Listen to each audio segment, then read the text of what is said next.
Poesía. Grupo poético del 27.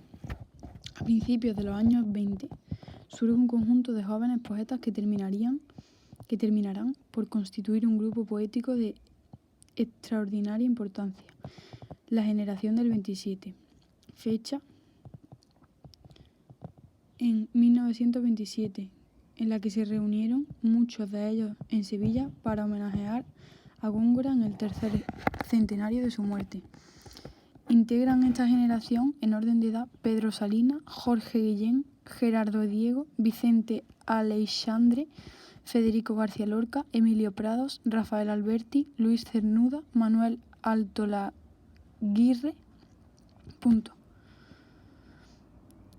Hay que incluir en esta época también a las mujeres olvidadas, entre comillas olvidadas, de esta generación, que son Concha Méndez, Ernestina de Champurcín, Josefina de la Torre, Teresa León, Rosa Chacel, entre paréntesis, Rosa Chacel y punto. Como características literarias podemos señalar las siguientes, son 5. 1. Gran influencia de la tradición literaria clásica española. Leyeron e imitaron a los poetas de los cancioneros de los siglos XV y XVI, a autores medievales y renacentistas como Jorge Manrique o Garcilaso de la Vega, y a los clásicos del siglo de oro, Góngora, Quevedo, Lope de Vega, Calderón de la Barca. Punto. Segunda, esta tradición la combinaron con la originalidad de las vanguardistas. Punto. Tercera, en cuanto a los poetas más cercanos, sintieron predilección por Bécquer, Unamuno, Machado, Rubén Darío y sobre todo por Juan Ramón Jiménez. La cuarta, en cuanto a los temas, tratan el de la ciudad, la naturaleza y el amor. Unos abandonaron la actitud comprometida con lo político y lo social.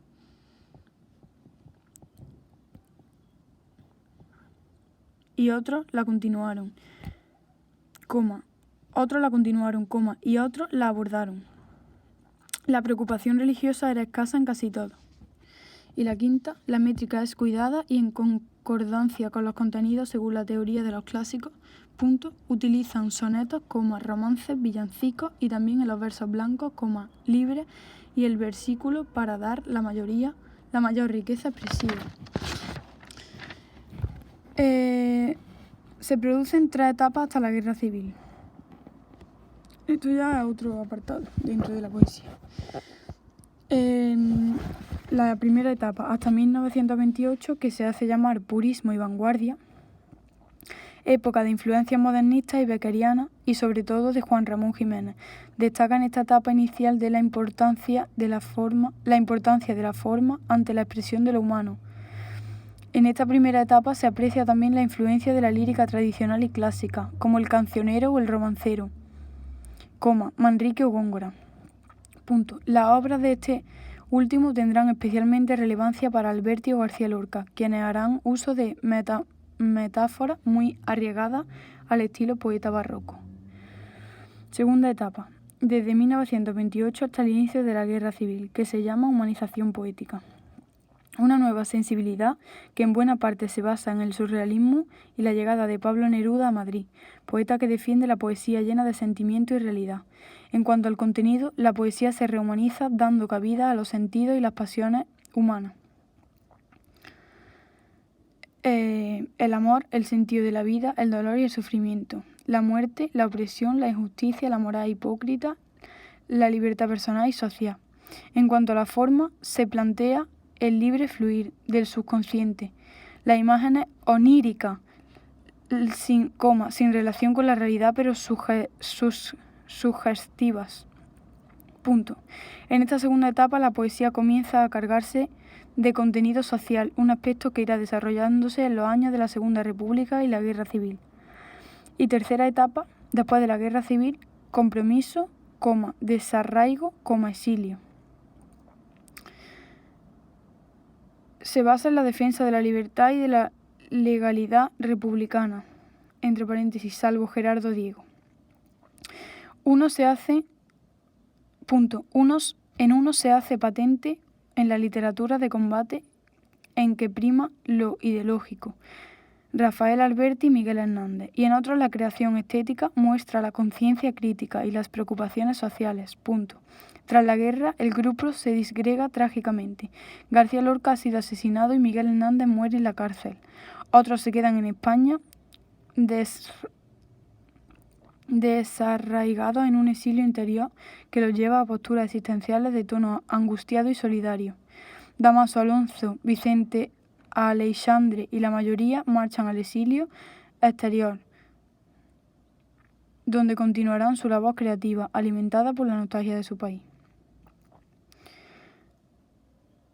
Lo de los lleva a posturas existenciales de tono angustiado y solidario, pone 2 puntos y pone Damaso Alonso y Vicente Aleixandre, y luego pone un punto y pues luego pone y la mayoría marcha al exilio tal, ¿vale? Que es que no se entiende bien. Los autores del 27.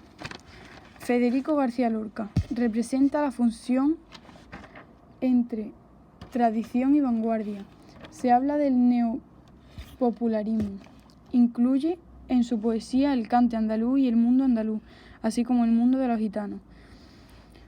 Su simpatía, su personalidad arrolladora y la defensa del mundo de los gitanos le granjearon muchos enemigos. Toda su poesía es una mezcla de tradición y vanguardia. Su viaje a Nueva York le hizo conocer en profundidad la sociedad neoyorquina, que dejó en él una profunda huella de desolación. Lorca es todos los sentimientos quedaron plasmados en su obra Poeta en Nueva York. La influencia del surrealismo es palpable en esta obra. Punto. Lorca es un experto poeta en la utilización de metáforas sorprendentes. Emplea con maestría los símbolos que tienen gran poder de sugerencia. La luna, la sangre, el caballo, el verde, el bronce. Punto. Estos símbolos nos sugieren un destino trágico. El tema de la frustración y el destino trágico del ser humano es recurrente en su obra. No solo aparece en sus obras teatrales, sino también en su poesía. Sus obras importantes son El romancero gitano y el poema del cante hondo.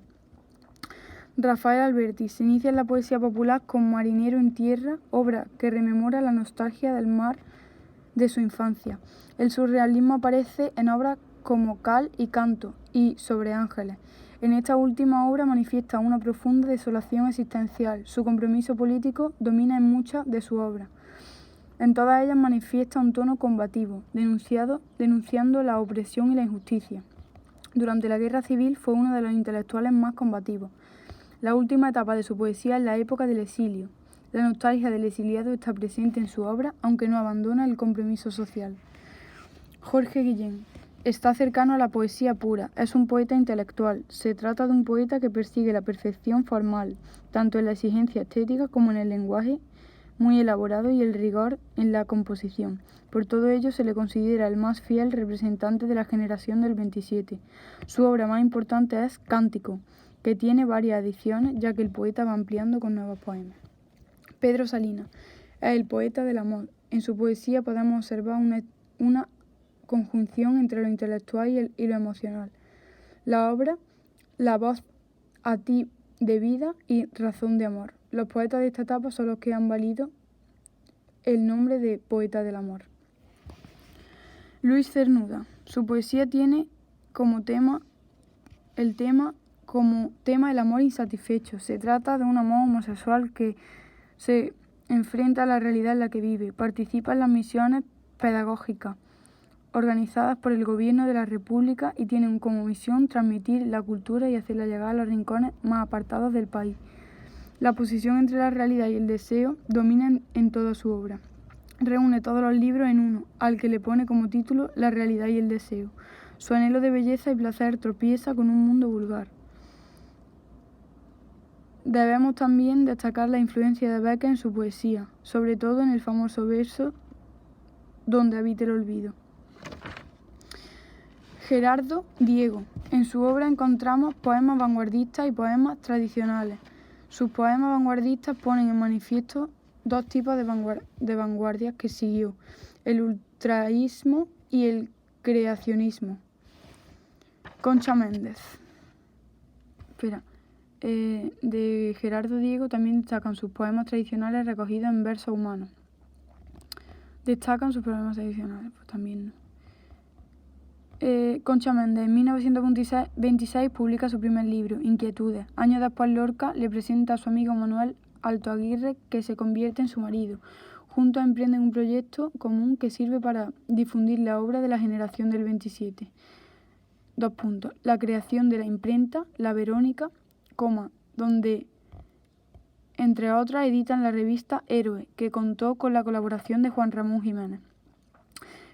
La obra poética de Concha Méndez se recoge en Poemas de 1926 a 1986. Ernestina de Champurcín comienza a escribir críticas en El Heraldo y La Época. Se gana el conocimiento de la crítica con sus poemas En silencio, Ahora y La voz en el viento. En sus poemas se repite la alusión a la pureza y a la belleza. Sus libros fueron admirados por Gerardo Diego, que la incluye en su poesía española y la consagra como escritora perteneciente a la generación del 27. En 1936 escribe una de sus obras más destacadas, Cántico inútil, y ese mismo año se casa con José Domenchina. Posteriormente escribe El nombre que me diste, Cárcel de los sentidos, Haikais espirituales y Cartas cerradas. Josefina de la Torre, en el célebre año de 1927, Josefina publicó versos y estampas, su primera obra literaria. Esta obra editada por la revista Litoral y prologada por Pedro Salinas, que la bautiza como Muchacha _isla. 2 años más tarde ve la luz su libro Poemas de la isla. Publicó su poemario